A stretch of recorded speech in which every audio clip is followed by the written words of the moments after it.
consigo minimizar a tela aqui para... Como? Eu não consigo minimizar a tela aqui. Você diz a tela essa tela do webinar? Eu quero ver a minha apresentação, não consigo fazer. Ah, sim. Tenta pressionando o Alt Tab.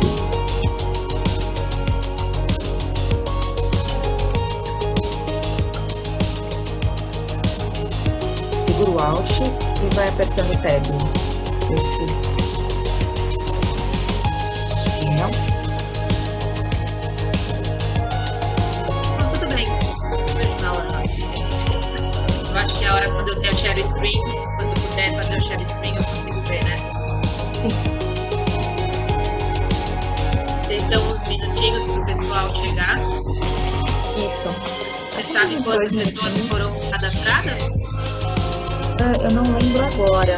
Eu cheguei a ver de manhãzinho, mas agora eu não lembro qual era o número exato.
Bom, pessoal, boa tarde.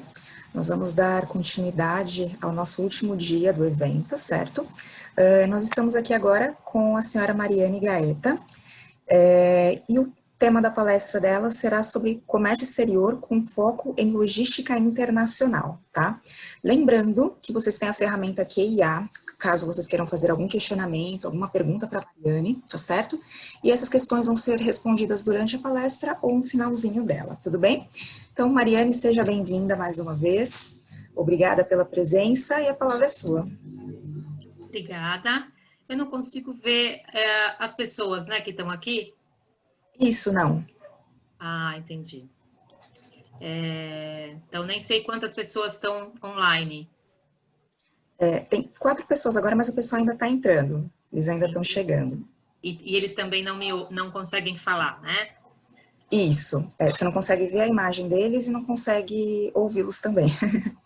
Tá bom. Mas a gente se comunica pela ferramenta QIA, tá bom? Tá bom. Eu queria já falar obrigada para vocês, pelo tempo de vocês, de estarem aqui. É um prazer falar um pouquinho da minha profissão, que é comércio exterior, na verdade, com ênfase em logística internacional. Queria contar um pouco de quem é a Mariane. Dá para eu compartilhar o vídeo agora? Ou minha apresentação? Sim, pode sim.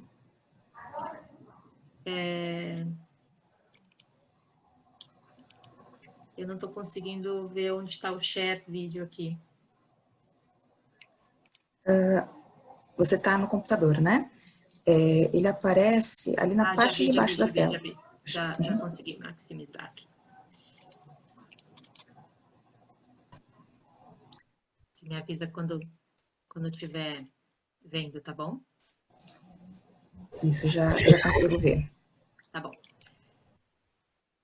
Então, a gente vai falar um pouco de transporte internacional, basicamente.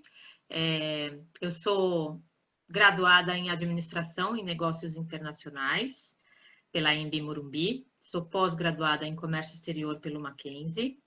Trabalho com transporte internacional há 28 anos. dentre os quais 28 anos eu fui expatriada para Miami para trabalhar num transportador também internacional lá, fazia toda a exportação dos Estados Unidos para o Brasil. Visitei mais de 12 países a trabalho, vendo transporte, vendo armazéns, visitando clientes, e espero visitar ainda mais outros montes, né? Eu entrei nesse ramo porque eu falava inglês, e para quem quer fazer negócios internacionais e comércio exterior, o inglês é imprescindível, e caí numa empresa de transporte marítimo para ser recepcionista. No mesmo dia que eu ingressei, abri uma vaga na importação e foi assim que eu comecei a minha carreira. Não foi, na verdade, eu entrei até antes da faculdade, não foi programado, não tinha na minha idade, com 16 anos, quando eu comecei, nem programado, na verdade, um comércio exterior, na época nem era tão divulgado assim. Mas, enfim, aconteceu, gosto muito da área e ela me possibilitou conhecer o mundo, conhecer muita coisa que eu conheço hoje. Então, queria, antes de passar para a apresentação, mostrar um vídeo para vocês do que a gente vai falar.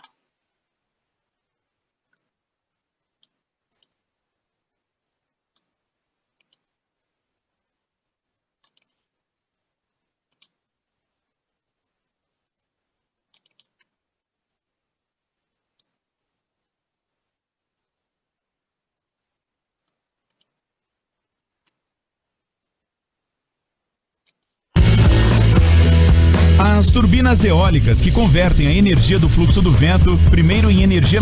Desculpa, vocês estão conseguindo ouvir? Estamos sim. Tá. Vou voltar aqui então.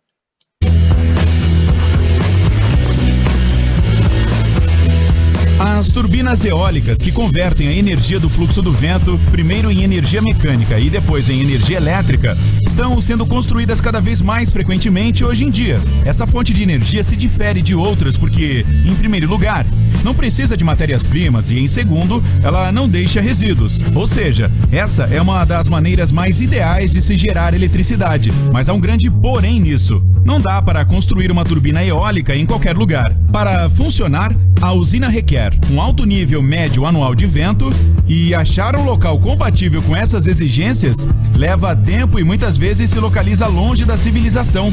Alguma vez você já parou para pensar o tamanho das pás que as turbinas têm? São simplesmente gigantescas e transportá-las até a usina é um verdadeiro desafio, mas as pessoas conseguiram lidar muito bem com esse problema. Uma das pás mais compridas do mundo tem 88,4 metros de comprimento e pesa cerca de 60 toneladas. Essa carga tinha que percorrer 218 quilômetros de distância e, para isso, os engenheiros tiveram que traçar um percurso por 9 meses para terem certeza de que a carga passaria em todas as curvas sem nenhum problema. E tudo isso aconteceu em 2016 na Dinamarca. 3 dessas pás foram instaladas em uma mega turbina eólica, cujo rotor atingiu 180 metros de diâmetro. Para comparação, o diâmetro da roda gigante London Eye é de 120 metros. O Endeavour é um ônibus espacial de transporte reutilizável projetado e construído pela NASA. A construção começou no dia 1º de agosto de 1987. De maio de 1992 a junho de 2011, a nave fez 25 voos. No total, o Endeavour passou 299 dias no espaço, realizando 4.671 rotações em torno da Terra e voando um total de 198 milhões de quilômetros. Em outubro de 2012, as pessoas que viviam na Califórnia tiveram a sorte de ver o último deslocamento desta incrível máquina.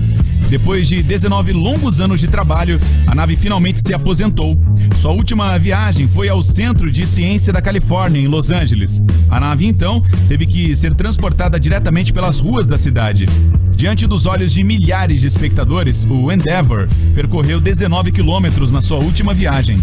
O caminhão que transportou a nave teve que se locomover com uma velocidade de 3,2 km por hora. E para tornar a transportação possível, as autoridades locais tiveram que cortar cerca de 400 árvores.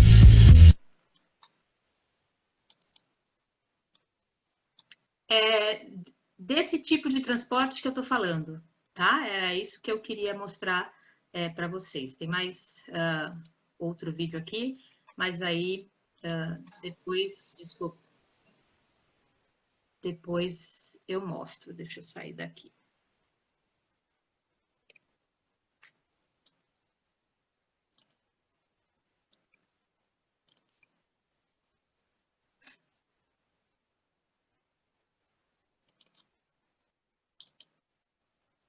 Então, basicamente desse tipo de transporte que eu estou falando, né? Do transporte de cargas, pode ser tanto em containers, marítimo, quanto aéreo, tanto rodoviário internacional. As cargas em containers são a maioria, né? Mas a gente faz carga-projeto, é muito comum. Esse vídeo aí de pá eólica, o que eu encontrei foi aí da Dinamarca, mas a gente tem com muita frequência no Brasil. Que vai para o Ceará, onde tem essas grandes pás eólicas, então é bastante frequente que a gente tem esse tipo de transporte aqui dentro também, dessas cargas projetos, né?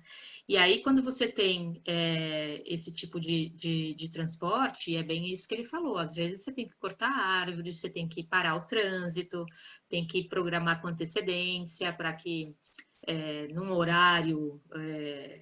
um determinado horário da cidade, você não pode transportar para chegar no Porto de Santos ou para sair do Porto de Santos quando vem importado, para subir para São Paulo, para qualquer outro polo industrial.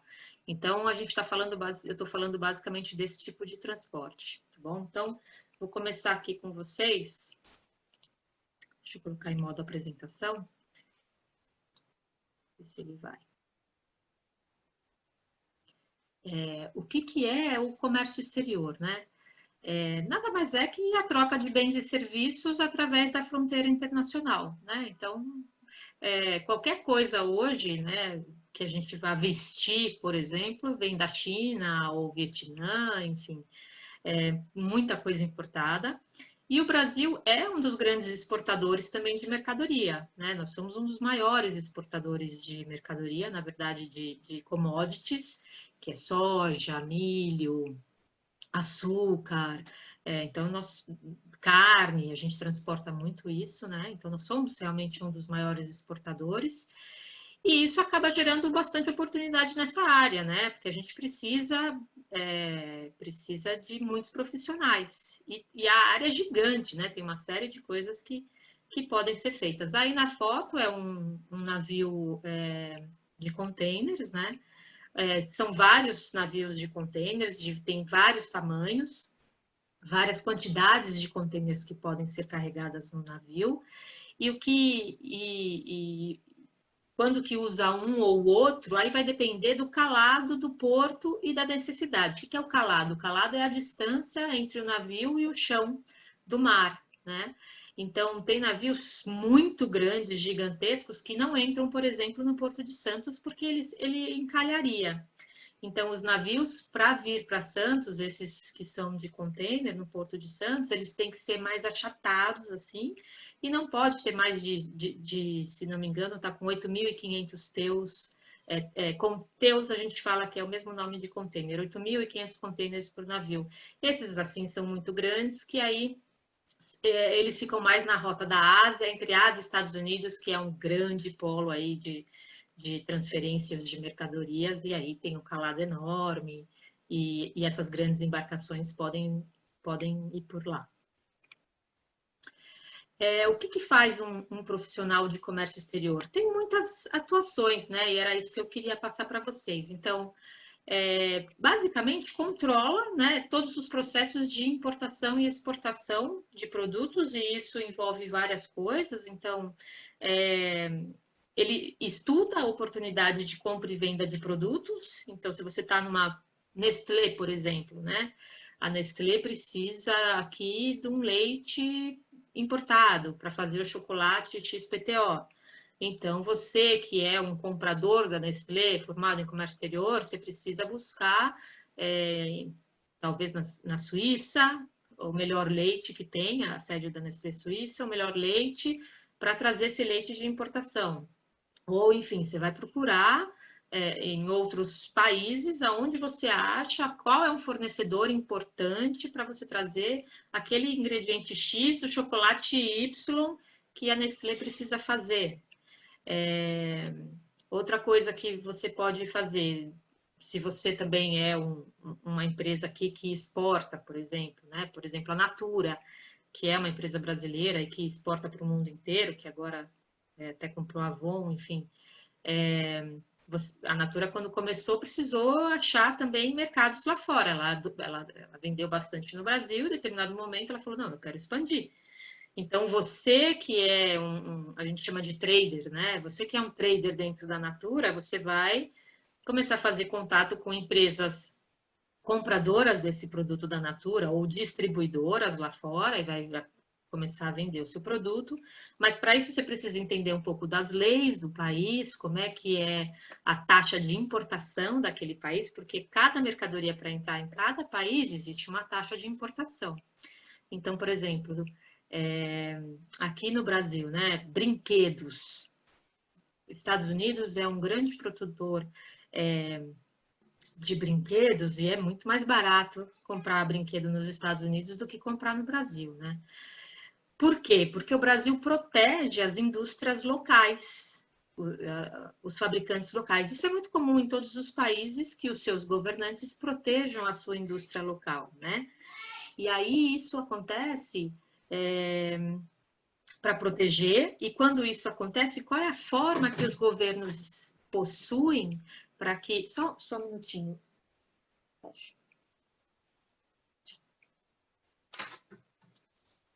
Desculpa, gente. Esse negócio de vídeo tem criança inteirando e todo mundo. Qual é a forma dos governos têm de proteger, né? Taxar. Então, até taxar os produtos que estão entrando aqui na importação. Então, o mesma Barbie que você compra, por exemplo, nos Estados Unidos, que custa $10, aqui está 130, porque entra com um imposto de importação de 60% mais caro. Então, começa aqui com 60% mais caro. Então, por exemplo, no exemplo de Natura, se vamos supor que ela vai vender para o Peru, tá? Estou chutando qualquer país aí. Então, vamos dar um exemplo real. Suco de laranja. O Brasil é um grande produtor de suco de laranja e a Flórida, nos Estados Unidos, também é um grande produtor de suco de laranja. Eu trabalhava na Votorantim, aqui, que tinha a Citrovita, que é um grande produtor de suco de laranja. E a gente queria exportar o nosso produto para os Estados Unidos. O que fez os Estados Unidos?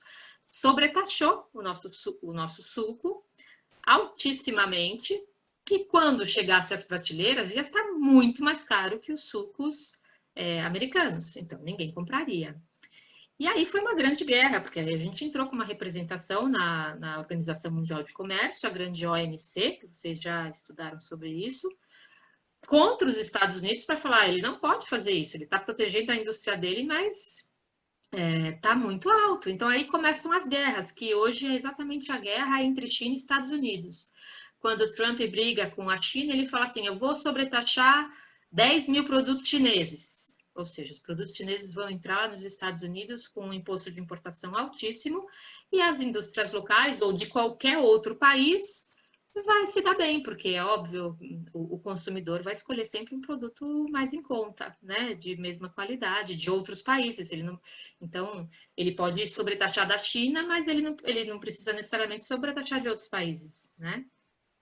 Então, isso acontece. E a gente, na época, a gente parou de vender o suco de laranja para os Estados Unidos, porque os fabricantes de suco da Flórida se posicionaram, falaram, não quero que entre o suco de laranja do Brasil aqui, a nossa qualidade era melhor, o nosso preço era melhor, mesmo com o transporte adicional, mas a sobretaxa era muito grande. Aí depois a gente ganhou a representação que a gente fez na OMC, hoje eu nem sei, porque faz 10 anos que eu saí lá da Votorantim, eu não sei como é que tá isso, mas eu acredito que eles hoje já voltam, né? Como é que é feita, por exemplo, o suco de laranja, um transporte de suco de laranja para qualquer outro país? Se vocês veem aqui, tem esse navio vermelhinho aqui. Esse navio vermelhinho é um navio graneleiro. Tem vários tipos de navios. A gente viu lá o navio de container e agora a gente tá vendo o navio graneleiro. O suco de laranja é um navio como esse, só que tem grandes tubos em cima que são tubos refrigerados que vai o suco de laranja lá a granel, não vai em caixinha, não.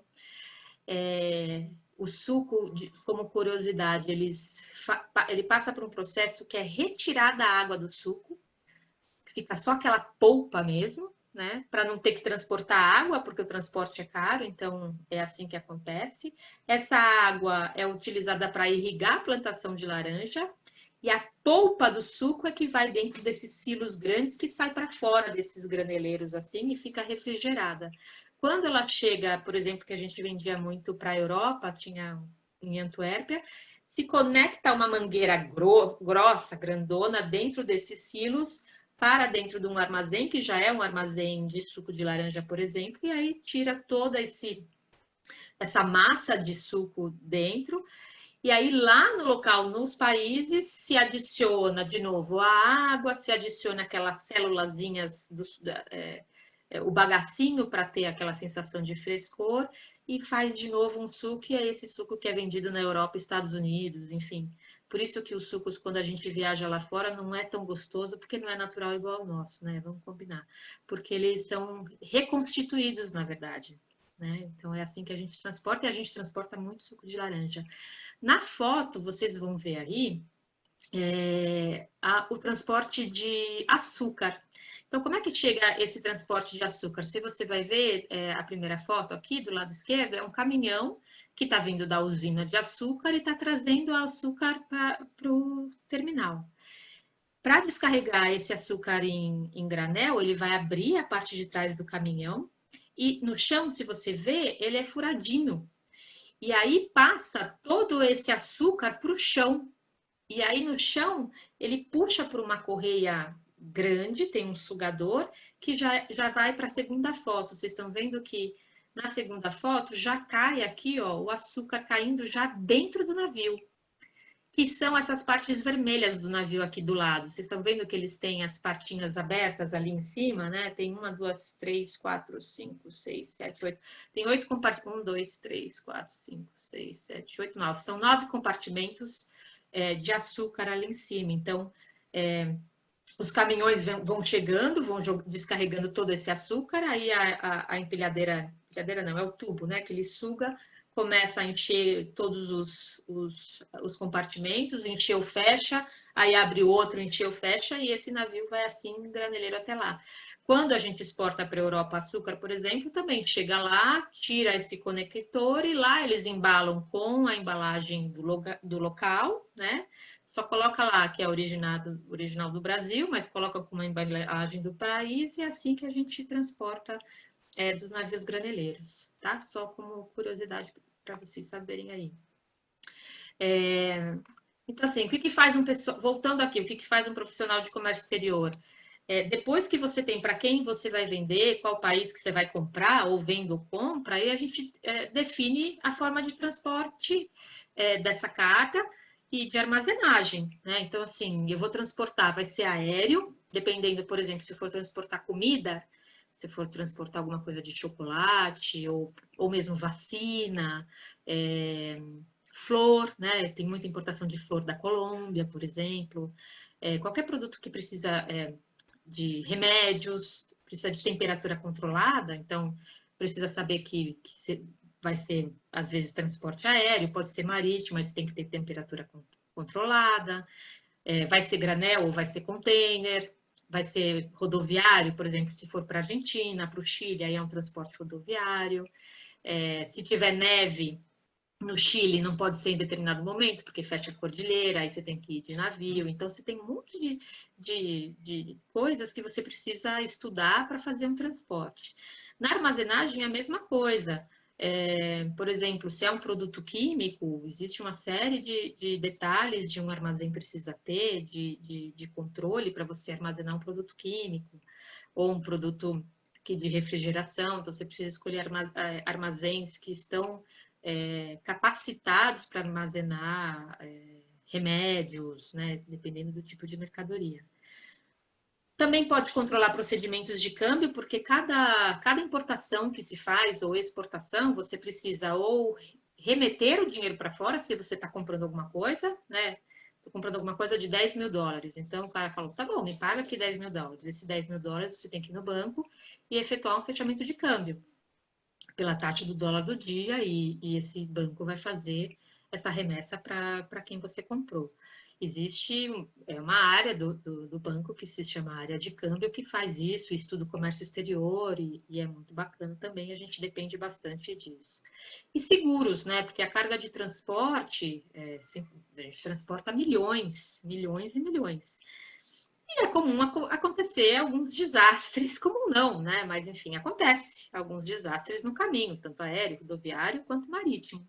E aí você precisa estar segurado e ter certeza que isso vai dar certo, né? E o seguro da parte internacional é muito interessante. Eu tive a honra também de ser responsável pelo seguro da Votorantim, o grupo Votorantim, e é bem bacana, porque existe um mercado segurador em Londres. Então, num determinado momento, eu fui fazer um roadshow em Londres. Você vai para um lugar e várias seguradoras vêm para ver o que a sua empresa faz e qual o risco de transportar a empresa de transportar os seus produtos. Então, você tem que convencer as seguradoras que o risco não é tão alto, né? E aí eles vão te dar um prêmio, né, um valor que cada empresa aceita o risco para transportar a sua policy. Isso eu estou falando de um grupo Votorantim, que é um grupo gigantesco que eu negociava a milhões. Hoje não é assim. Se você é uma empresa pequena, se liga para a seguradora, ela vai te dar o valor e pronto, né? Mas como eu trabalhava numa empresa muito grande, então eu fui lá no mercado segurador, que é um mercado mais importante que é Londres, e aí cada empresa falava para mim assim, eu, seguradora, aceito te dar um risco de 5%, eu 10%, eu 15%, e aí você ia compondo uma pólice para poder fazer uma pólice de seguro de transporte de carga. Isso é bem interessante, essa parte também. Então, e por que isso? Porque realmente acontece desastres, né? Isso que eu queria compartilhar também aqui com você. Deixa eu ver se eu consigo colocar o vídeo aqui. Mariane. Oi? Oi, apenas aproveitando, tem uma pergunta aqui para você, que é o seguinte, a Isabela, ela está perguntando, quando você começou, você sabia inglês fluentemente? Então, é engraçado, Isabela. Não era fluente, não era não. Quando eu comecei, eu fazia inglês já, mas não era um inglês fluente. E passei muitos apuros por causa disso, na verdade. Eu acabei terminando de fazer o meu estudo quando eu fui para Miami, que aí sim eu peguei a fluência do inglês.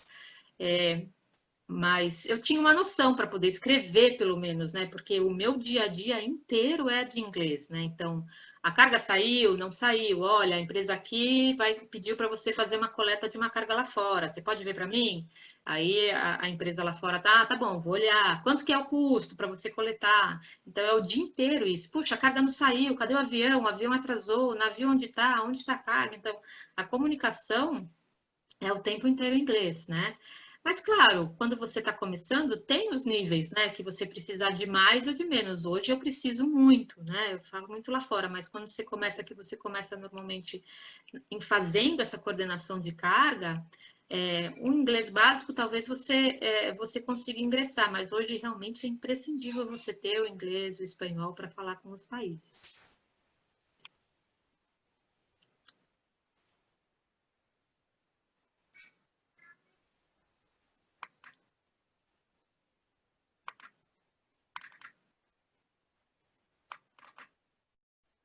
Aqui.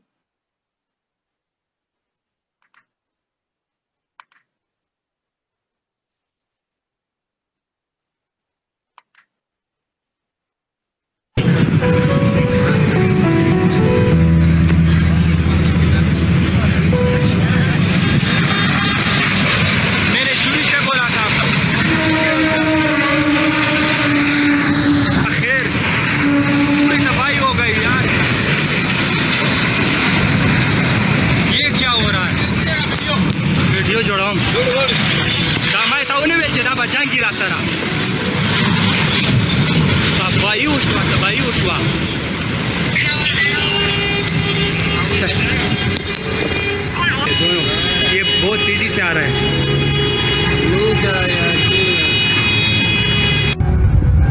Tem muito container no mar, gente.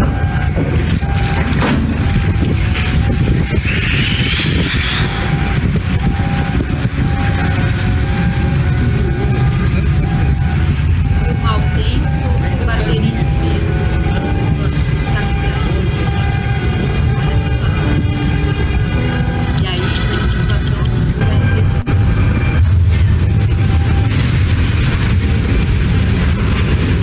Parece que no Brasil também.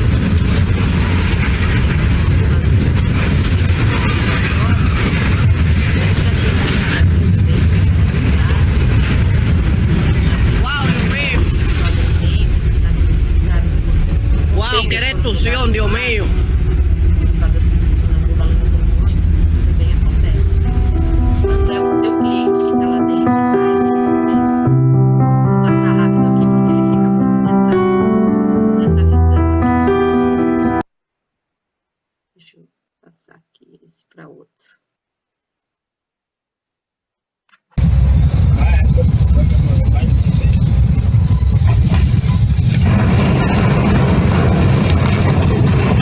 Eles não acabam. Stop the show. Tap. De prática, hoje no navio atrás, o navio tem freio, né? Para trás, ele às vezes pega a hélice para ir para trás.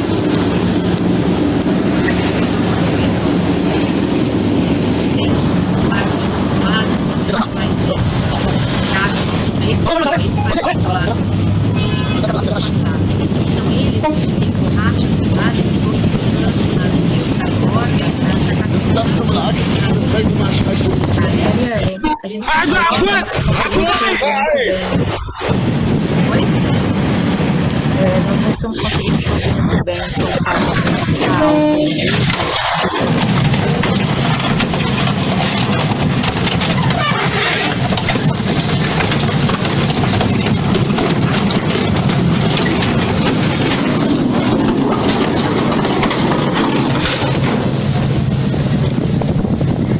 خفتنا ها العبد عشان ما يهدي.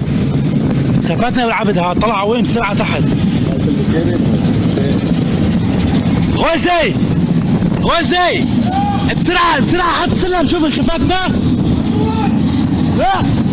لا هب.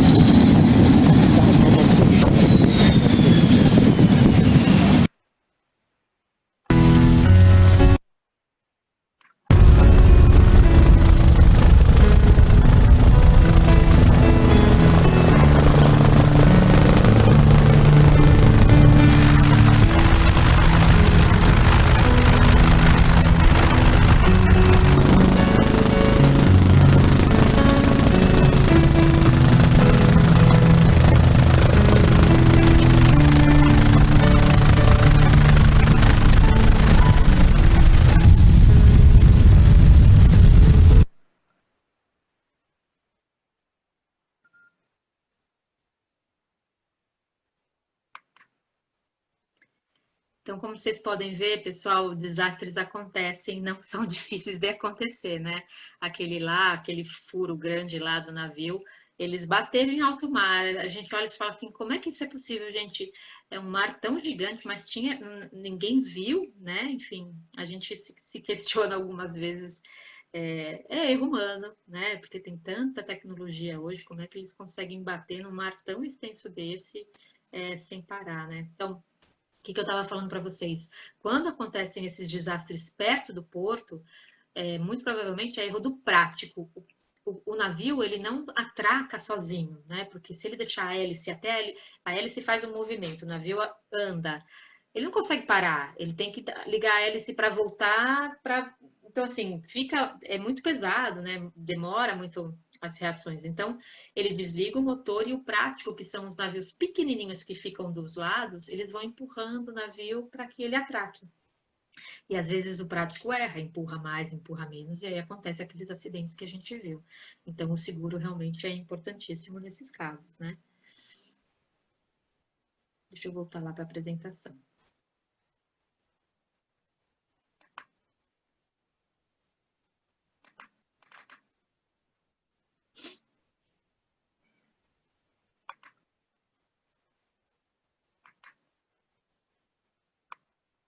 Então, quais são as áreas de atuação, né, que você pode trabalhar? Empresas importadoras e exportadoras, e isso nossa, é muito, né? É uma grande massa de empresas gigantescas que a gente tem aqui e no mundo inteiro. Eu mesmo fui expatriada numa empresa, então, assim, isso é muito comum na nossa área, a expatriação. Então, qualquer empresa importadora e exportadora. Uma empresa de logística que faz o transporte, que é a empresa onde eu trabalho. Eu já trabalhei no importador e exportador, que é onde eu fazia o transporte do suco de laranja, de papel, de alumínio, de zinco, de produto químico, que era o Grupo Votorantim, e agora trabalho numa empresa de logística, que eu cuido do transporte somente. Então, eu pego uma Votorantim e me contrata para eu pegar a carga dela, colocar, levar para o armazém, colocar dentro de um container, tanto container marítimo ou container aéreo, contratar um transportador aéreo ou um transportador marítimo, levar para o porto de destino, pegar lá, vir com o caminhão, pegar o produto, levar para o destino final. Fazer o desembaraço disso, porque tem alfândega nos 2 países, tanto para sair quanto para entrar lá, por exemplo, nos Estados Unidos, e entregar para o cliente final. Basicamente é isso. Você pode ser o despachante aduaneiro, que é justamente essa pessoa que faz o desembaraço, que você tem que entender de leis, tem que entender de impostos de importação.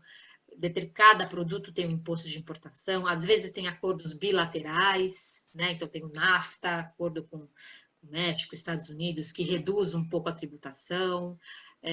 Aqui na América do Sul também a gente tem alguns acordos de redução desse imposto de importação. E essa negociação às vezes interessa porque o seu produto, você como produtor, seu produto chega mais barato em tais e tais países, então você tem que estar sempre ligado aonde você pode vender com uma tributação a menor.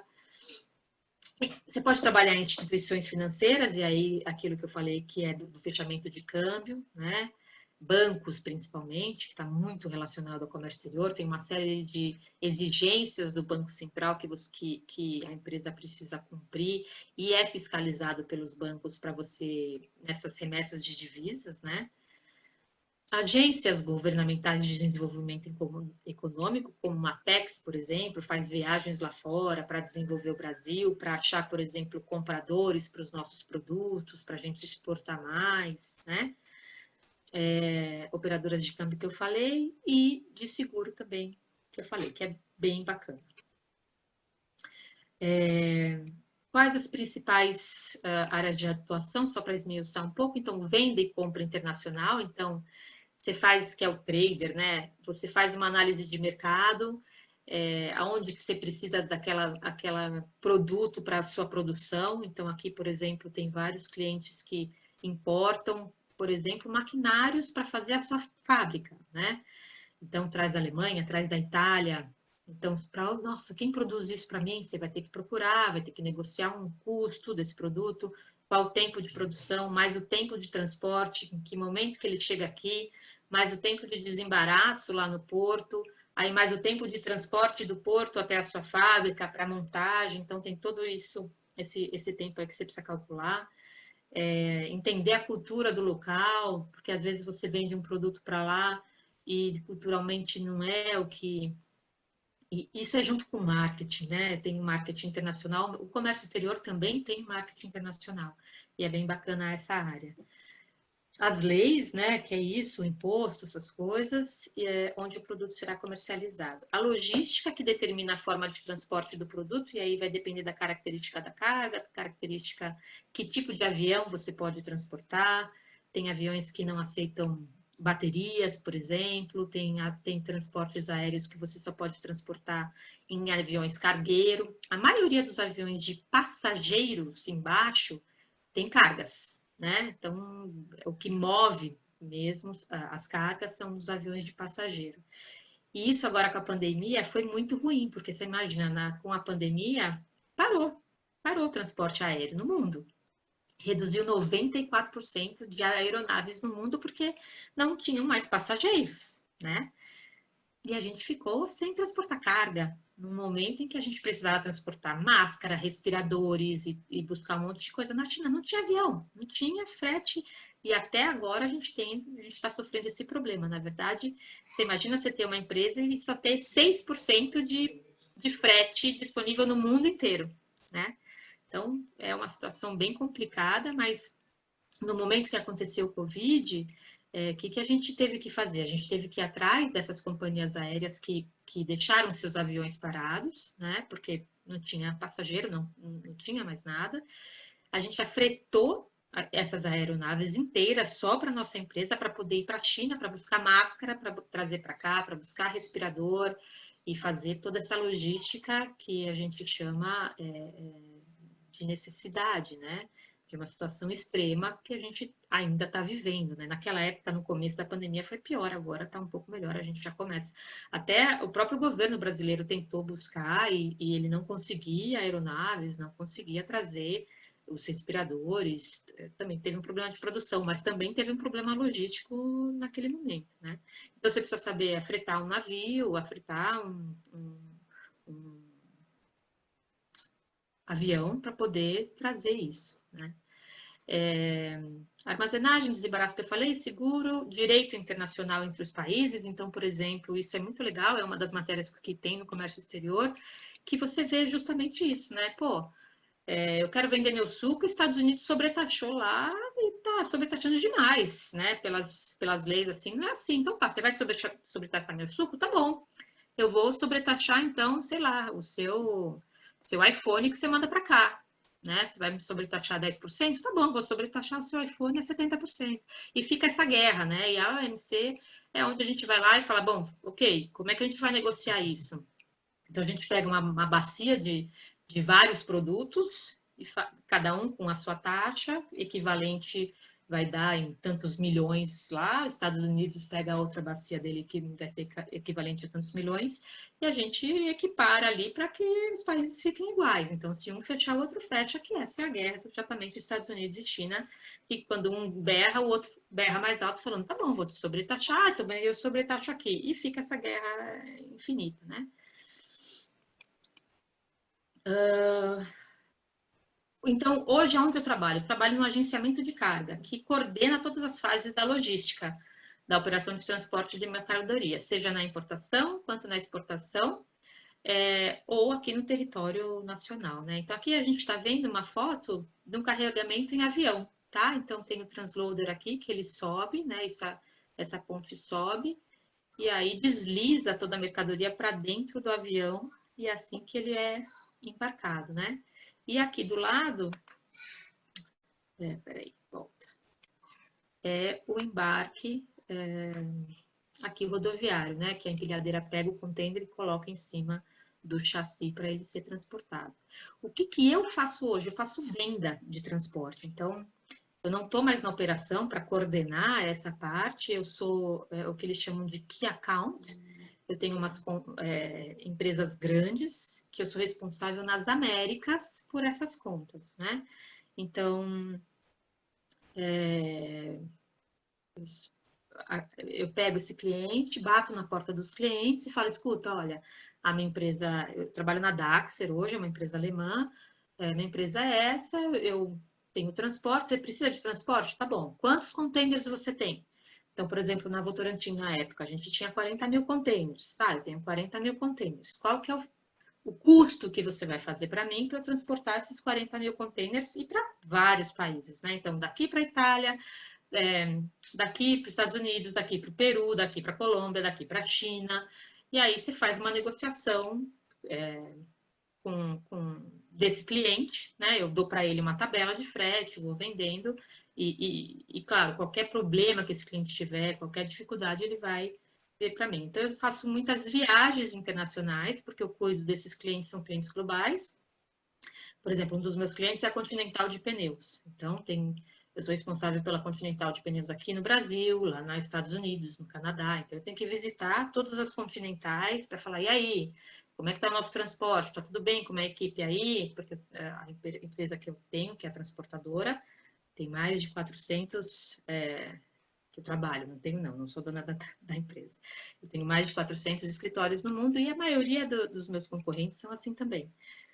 E aí, localmente, eles se coordenam, né? Coordena a operação, como é que funciona, mas eu, como responsável por essas contas, tenho que ir lá, tá bom, qual que é o seu frete, qual que é a sua oportunidade?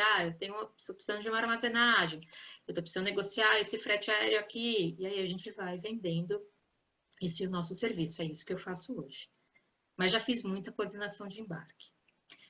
Agora, o que você está vendo aqui nessa foto, chama-se um navio chamado Rolon Roloff, em que a mercadoria que a gente transporta entra sobre rodas no navio. Esse é um navio bem específico e esse, por exemplo, a gente transporta carro, né? Que tem os carros, são vários andares, né? Que tem dentro do navio, você vê aí o tamanho do cara ali dentro da porta com o tamanho do navio, então são vários andares e os carros vão parando, eles são trancados, né? Porque, claro, no mar, entre um país e um outro, pode ter muita onda, pode se locomover, então as rodas são travadas para que eles não tenha nenhuma avaria.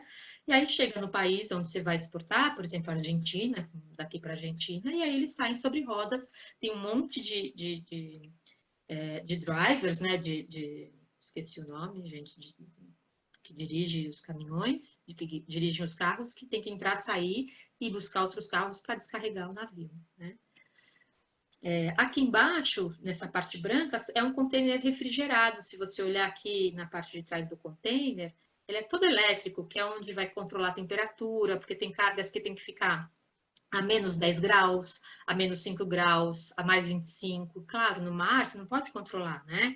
Então, esses containers têm digitalmente um controle e depois você tem todo o histórico de quanto oscilou a temperatura. Vacinas, por exemplo, tem que ser controladas, né? Todos os remédios não pode ter oscilação de temperatura, então, por aí que você controla, né? Então, e aí você tem que estar pronto, né, para fazer qual tipo de carga, se ela é refrigerada, se ela é seca, se ela é perigosa, qual tipo de transporte, então aéreo, marítimo, rodoviário, o tipo de container, se ele é refrigerado, se ele é dry, que é um container seco, né? Se ele é para carga alta, que é um container open top, que é aberto em cima. Qual o tempo de trânsito? Então, China para cá demora uns 40 dias, Estados Unidos para cá demora 16. Será que vai dar tempo da sua produção? Se não vai dar. Um transporte de ajuda humanitária, quando tem uma catástrofe, alguma coisa que também você tem que trabalhar nisso. Logística de catástrofe, que foi a logística do Covid, que todo mundo teve que se mobilizar muito rápido, senão não ia ter máscara, não ia ter respirador para ninguém aqui no Brasil. E aí, afretamento de navios e aeronaves, né? Aqui as fotos, né, de alguma das catástrofes aí que eu mostrei para vocês. E aqui agora é um tempinho para as perguntas aí de vocês, se vocês tiverem. Perfeito. Tem mais uma pergunta aqui, da Isabela também, e ela pergunta o seguinte: nas agências governamentais, você trabalha fora do país para conseguir os compradores? Sim, sim. Você trabalha aqui, né? Tem os dois casos, né? Mas a maioria, você trabalha aqui e aí você faz aquelas feiras internacionais, né? Então, todos os países existem feiras para promover algum tipo de coisa, né? Algum tipo de produto ou algum tipo de país mesmo, né? Tem feiras dos países. Você junta uma quantidade normalmente é por uma associação, né? Associação dos produtores de cana-de-açúcar, Associação dos produtores de indústria, de produtos industrializados, enfim. E aí essa associação fala, tá bom, vai ter uma feira lá em Berlim de possíveis compradores de cana-de-açúcar. Vamos fazer um stand, né? Então, aí o Brasil trabalha, a Apex, por exemplo, trabalha no marketing para fazer um stand bacana de Brasil, vídeo da nossa capacidade aqui, quem são, desculpa, esses produtores, e aí vão um representante de cada empresa junto com a Apex, por exemplo, para fazer essa venda, para ficar no stand, para receber, para falar quem é, quem não é, então faz essa apresentação e vende mesmo o Brasil e os nossos produtores daquele determinado nicho lá para fora, né? Os nossos governantes, sem, pelo amor de Deus, sem viés a certo e errado para ninguém, mas tanto o Bolsonaro quanto o Dória já fizeram isso. Fizeram vídeos de São Paulo, o Bolsonaro fizeram vídeos do Brasil e vão lá no país onde ele estiver para promover o que a gente tem aqui, para que eles aceitem ou se interessa em comprar alguma coisa nossa, né? Assim que se move. Gente, eu vou ter que tomar uma água porque eu acabei me engasgando. Me dá só um minuto, por favor.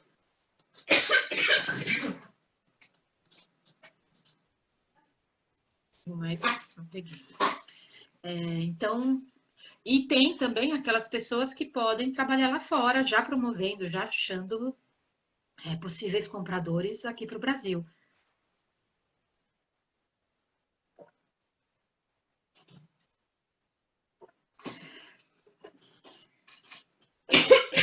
Tem mais alguma, Elizabeth? Alguma pergunta? Sim, tem sim. Mais uma aqui. Das principais áreas de atuação que foram citadas, existe alguma que é considerada, entre aspas, a melhor para quem está iniciando na carreira? Ah, não tem. Aí vai ser, acho que, o que você gosta mais. Eu acho que tem que seguir o seu coração. E até isso muito o que eu acabo escrevendo aqui, né? Ver um pouco do que eu queria passar para vocês, né? Independente da carreira que você escolher, meu conselho é que você escolha o que gosta de fazer. Porque se você faz uma coisa que você gosta de fazer, o que te encanta, naturalmente você se interessa por aquilo, você se especializa, você estuda mais, você vai buscar mais, você vai querer ser melhor porque você gosta, né? E você se torna melhor naquilo, né? E aí o sucesso é inevitável, independente do que você for fazer. Outra coisa que eu queria falar para vocês também é que a faculdade não faz vocês, né? Quem faz é você que faz essa faculdade, ou você que controla a sua carreira. Eu estudei em escola pública a vida inteira, não tinha acesso, né? A primeira escola que eu fiz não era, que é em Morumbi, na época, há bastante tempo atrás. Hoje ela é uma escola excelente, na época não era das melhores, não era a PUC, né? Não era essas assim de top. Mas eu era muito dedicada, então eu acho que se você se dedica, se você estuda, se você vai atrás, você vai conseguir ter uma carreira boa e se destacar, né? Então, eu acho que você tem que fazer o que você gosta. Você gosta mais de finanças? Tá bom, vai para um banco, vai dentro do fechamento de câmbio, dessa área, né? Se você gosta da parte comercial, que é onde eu tô agora, é uma parte bacana, né? Que você viaja muito, né? O que eu queria na minha época era conhecer os países. Hoje já nem acho que é tão legal assim, né? Acho que chega uma hora que você cansa um pouco de viajar, mas é bacana, porque você conhece muitos países, então a área de vendas te proporciona isso, as vendas internacionais, quando, óbvio, existe a venda só em São Paulo, existe o vendedor que é responsável para o Brasil, existe o vendedor, eu já cumpri todas essas etapas. Vendas América Latina e agora eu sou vendas Américas. E existe o vendedor global, então eu tenho ainda um step para ir, né? Então, você vai construindo passo a passo na empresa, que você vai crescendo e aí você começa a viajar. O vendedor de São Paulo não viaja, só vai aqui entre São Paulo. Então, se você gosta muito de viajar, se você gosta de falar, então você vai para a área comercial. Agora, se você gosta de negociar, então você vai para a área que a gente chama de pricing, nessas agências de transportadora. O pricing é quem compra os fretes da companhia aérea ou da companhia marítima, de quem é o dono do navio e o dono do avião. Então, vai lá, por exemplo, a minha empresa fala, eu transporto por ano o mundo inteiro, sei lá, 1,5 milhão de containers, né? E a gente tem mais ou menos umas 20 companhias marítimas no mundo. Então, assim, quanto que você vai me custar para eu fazer esse transporte? Vamos falar de um container para facilitar. Ah, daqui para os Estados Unidos, tá bom. Quanto que é um container? Companhia marítima, você que é o dono do navio. Ah, é $2.000. Beleza. Aí eu fecho um contrato com essa companhia marítima. Aí eu pego esse container, esse contrato que é $2.000, eu vou bater lá na porta da Nestlé. Nestlé, você tem algum fluxo de produto aí de Santos para os Estados Unidos, de container? Tem. Tá bom. Tô com frete aqui a $2.500. Ganhei $500 nessa operação. Você quer? E aí que começa. Então, é essa a minha venda, entendeu? Não, eu quero 2.400, tá bom. Aí a gente vai começar a negociar e essa é a minha venda. Tá bom, Nestlé. Além disso, você precisa desembaraço aduaneiro. Pode ser seu despachante? Cuidar do seu trâmite aqui de importação? Posso, tá bom. São mais R$700, tá bom. Lá fora, quando chegar, eu faço também o seu transporte, ou o seu desembaraço lá nos Estados Unidos. Você quer? Tá bom, mais tanto. O transporte lá dos Estados Unidos, do Porto de Miami, até a sua fábrica em Chicago, sei lá. Eu também faço. Então, assim, esse é o negócio do transporte. Então, assim, se você é pricing, se você gosta dessa negociação também, um pouco menos de clientes, você vai ser esse comprador de frete com as companhias marítimas e com as companhias aéreas. Então, você pega um monte de companhia aérea, Latam, Azul, e todas elas falam, bom, tá bom, quem vai me dar um preço melhor aqui para negociar, daqui para os Estados Unidos? E aí, você vai fechar o contrato com essa, entendeu?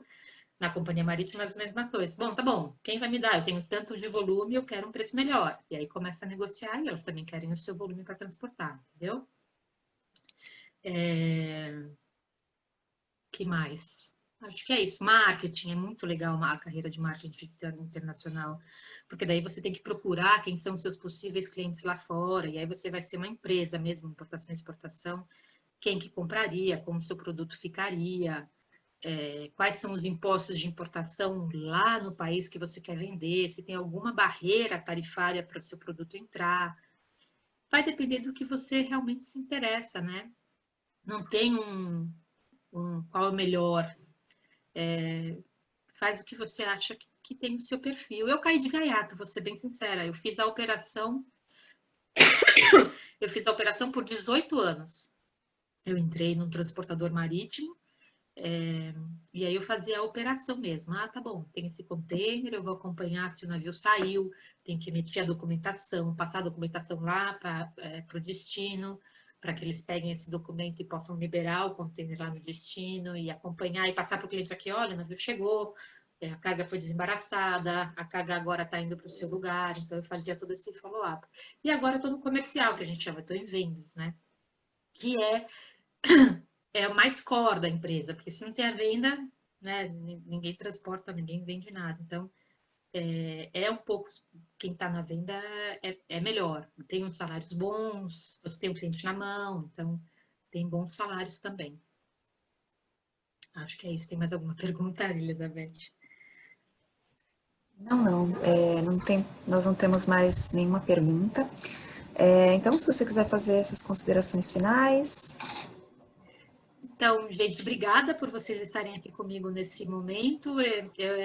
Eu realmente acho uma carreira boa, uma carreira que cresce a cada dia, que tem várias possibilidades tecnológicas acontecendo. Então, hoje, a Amazon já está começando a fazer transporte em drones, né? De pequenos pacotes já começam a ser transportadas em drones. Então, tem várias coisas acontecendo aí para o transporte de mercadorias, que na época de vocês vai ser bacana, na minha talvez eu já nem esteja mais aqui, mas tem muita coisa acontecendo e acho que é uma carreira muito grande, com muitas possibilidades, mas tem que ter o inglês. Vai estudar inglês, espanhol aí, porque mandarim, então, ia ser um plus, você é contratado em quase todas as empresas, que tudo vem da China hoje, né?